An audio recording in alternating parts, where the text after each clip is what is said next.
যুক্তরাষ্ট্রের বাড়তি শুল্কের জবাবে পাল্টা পদক্ষেপ নিতে যাচ্ছে ব্রাজিল। প্রেসিডেন্ট লুলা দা সিলভার সরকার এ বিষয়ে আনুষ্ঠানিকভাবে পর্যালোচনা শুরু করেছে।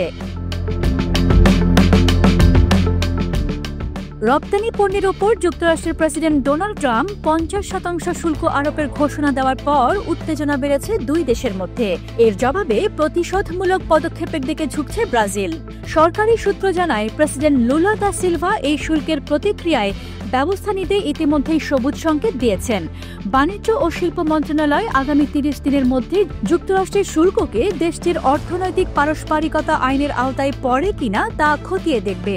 যদি এই আইন প্রযোজ্য হয়, তবে বিশেষজ্ঞ দল প্রতিশোধমূলক শুল্ক আরোপ সহ নানা পদক্ষেপ নেওয়ার সুপারিশ করতে পারে।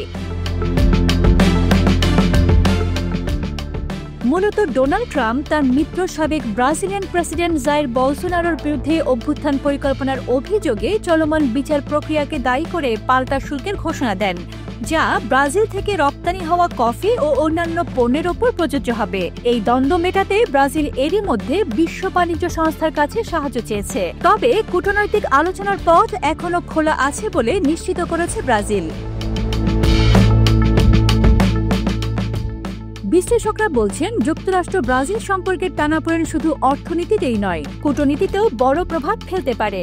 ওয়াশিংটন আপাতত কর্ণপাত না করলেও লাতিন আমেরিকার সবচেয়ে বড় অর্থনীতিকে পাশে রাখা যুক্তরাষ্ট্রের জন্য জরুরি। ব্রাজিল কী ধরনের পদক্ষেপ নেয় সেটাই এখন দেখার বিষয়। তবে দুই দেশের বাণিজ্যিক টানাপোড়েন আরও বাড়ার শঙ্কা থেকেই যাচ্ছে।